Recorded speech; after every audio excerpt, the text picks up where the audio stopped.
ofrezcan los cristianos ofrendas de alabanza a gloria de la víctima propicia de la Pascua, Cordero sin pecado que a las ovejas salva, a Dios y a los culpables unió con nueva alianza. Hola hermanos, el día de hoy 11 de mayo del 2023, es jueves de la quinta semana de Pascua. 2 jueves más, y se nos va a terminar la Pascua. O sea que, de hecho, el próximo jueves, técnicamente hablando, debería de ser, los 40 días, debería ser la Ascensión, solo que litúrgicamente, pastoralmente, en muchos lugares, aquí se traslada al domingo siguiente, ¿ok? Pero seamos honestos, ya estamos llegando al final, si lo quieren, de este tiempo litúrgico tan precioso, el más importante del año, y hay que vivirlo en toda su plenitud. Así que, jueves, no se les olvide, santísimo.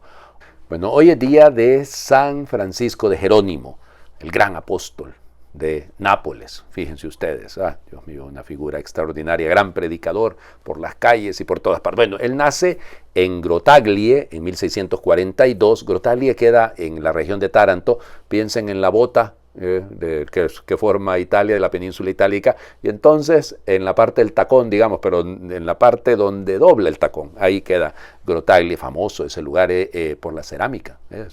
La cerámica es muy preciosa en esa zona. Bueno, él era el mayor de 11 hermanos, él quería ser sacerdote, estudia con los teatinos en un primer lugar, luego pasa al colegio de los jesuitas, ahí en Nápoles, y estudia, insisto, quiere prepararse, pero los jesuitas lo asocian a la compañía y le piden el favor de que sea él el preceptor de los niños de los nobles. De hecho, estudió en el colegio de nobles. Y entonces, pues se dedica a eso, a los 24 años, está en ese camino, pero a los 28 años desea y se hace jesuita, entra en el noviciado, estuvo un tiempito también en Lecce, ahí acompañando para la predicación, pero al final regresará a Nápoles y ahí durante 40 años será el gran misionero.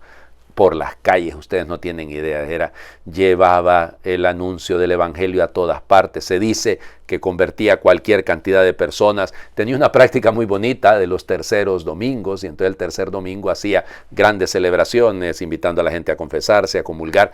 Llegaron a tener esas misas más de 15,000 personas. Claro, ya saben ustedes, ¿verdad? En la iglesia el pecado más grave, la envidia. Y entonces empezaron a acusarlo de un montón de cosas, que hacía un sacerdote por las calles, que era esa barbaridad. Entonces le prohibieron predicar. Cuando se dio cuenta el obispo que el cuento era pura envidia, le volvió a darle la licencia para que se dedicara a eso. Luego vino el problema con los superiores, porque como pasaba todo el tiempo en la calle, entonces no estaba haciendo vida comunitaria, hasta que se dio cuenta también el superior que la cosa no era por ahí, y entonces lo dejó que pudiera seguir adelante. Va a morir a los 72 años, en 1716. Los últimos 2 meses los pasó muy, muy grave, con una pleuresía, en cama, ya les digo, pero había hecho tantísimo. Fue él beatificado en 1758 y fue canonizado en 1839. Qué linda la figura de él, ¿no? Otro Francisco Javier se fue. De hecho, fíjense que Francisco de Jerónimo quería irse al Japón. Él quería seguir los pasos de su tocayo y quería irse hasta el Japón, pero no lo dejaron. Ahí se quedó en Nápoles. Hizo muchísimo bien. Vamos a las lecturas del día de hoy. ¡Ay, Señor Jesucristo! Llegamos al punto culminante de la discusión de ayer. ¿Se acuerdan? Capítulo 15 del Evangelio del Espíritu Santo, del libro de los Hechos de los Apóstoles, versículos del 7 al 21.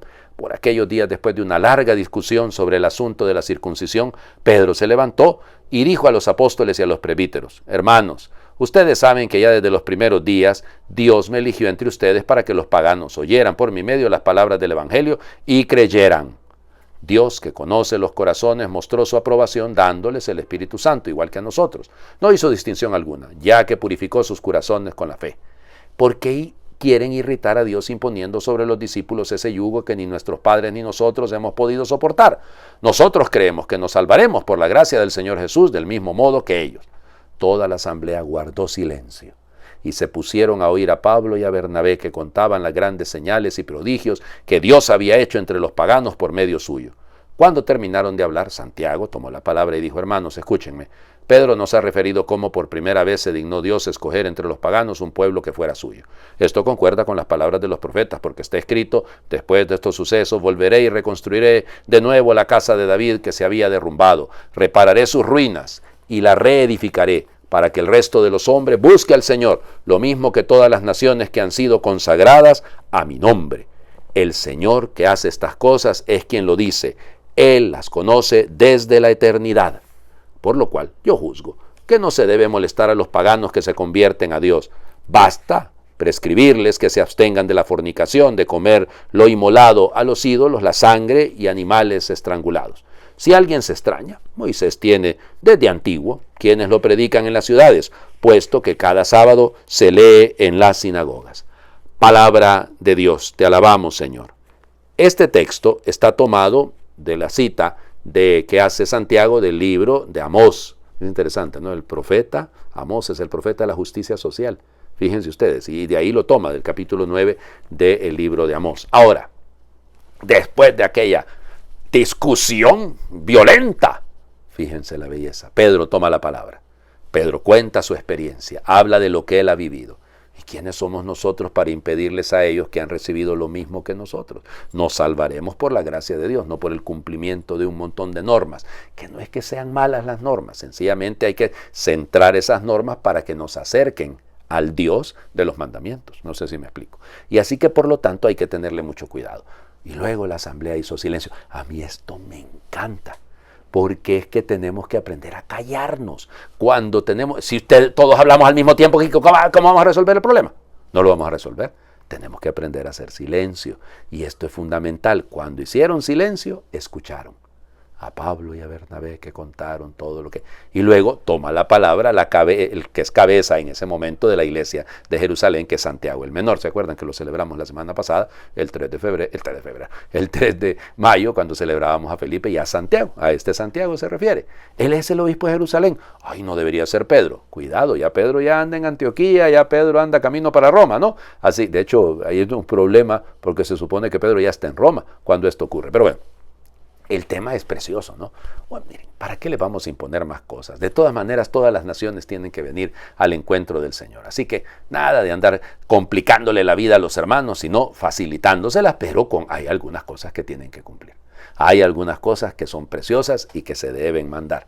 Y evidente, Santiago, buen judío, sigue algunas cosas que son propiamente tradiciones del mundo judío. Nada malo en eso, sí. Este es el judeocristianismo, ¿no? O sea, Jesús era judío, María era judía, los apóstoles son judíos, o sea que no nos vamos a estar peleando por eso, ¿no? Pero lo bello es saber discutir, es saber callar. Esto es todo un arte, es un arte. Y luego nos viene bien con el tema de la sinodalidad. Hay que ensanchar la tienda, hay que ampliar el horizonte. Es que claro, aparece este grupo y este yo no lo entiendo, aquel otro, este movimiento, y entonces mejor lo vamos limitando y cortando. No, dejemos que el Espíritu Santo impulse y ojalá también ellos entiendan que debemos entrar todos en la misma sintonía. El Evangelio, cortito, pero qué belleza, Dios mío. Juan capítulo 15, versículos del 9 al 11. En aquel tiempo Jesús dijo a sus discípulos: como el Padre me ama, así los amo yo. Permanezcan en mi amor. Si cumplen mis mandamientos, permanecen en mi amor. Lo mismo que yo cumplo los mandamientos de mi Padre y permanezco en su amor. Les he dicho esto para que mi alegría esté en ustedes y su alegría sea plena. Palabra del Señor. Gloria a ti, Señor Jesús. Como el Padre me ama, así los amo yo. Esta es un círculo precioso. El amor del Padre, el amor del Hijo por el Padre, el amor del Padre por el Hijo, es el mismo amor a nosotros. Cuando uno ama, ¿qué es lo que hace? Se queda en el lugar donde es amado. Permanece, persevera, permanecer. Por, acuérdense, manía, la casa o las estancias, ser. Hay que quedarse para llegar a ser. Permanecer, permanezcan en mi amor como yo permanezco en ustedes. La medida es Él, la medida es la cruz, esa es la medida del amor. Y lo lindo, ¿no? Si cumplen mis mandamientos, no los mandamientos entendidos como la ley mosaica, los mandamientos de Él. Si nosotros cumplimos sus mandamientos, permanecemos en su amor. Lo mismo dice Él, que yo permanezco en los mandamientos de mi Padre y por eso permanezco en su amor. Porque es que los mandamientos no son camisas de fuerza, son cauce para la alegría, para la felicidad. Les he dicho esto para que mi alegría, la alegría del Señor, la alegría pascual, estamos en la Pascua, si no se ha terminado, hay que vivir la alegría, hombre, y si no la vivimos entonces estamos perdidos. Y solamente la alegría que viene del Señor Jesús es la alegría plena, solamente la de Él. Es que esa es la parte que nos cuesta entender. Andamos buscando alegrones pasajeros, pero el verdadero sentido de la alegría solamente está en Él. Así que les invito a hacer una oración, que es del Papa Francisco, que está en la Evangelii Gaudium, el Evangelio, el gozo del Evangelio. Señor, tú nos has creado para que seamos felices. Has querido contagiarnos tu misma alegría a todas las personas, sin excluir a nadie, para que nuestra alegría crezca cada día. Gracias, Jesús. No dejes que seamos seres resentidos, quejosos, sin vida. Esa no es la opción de una vida digna y plena.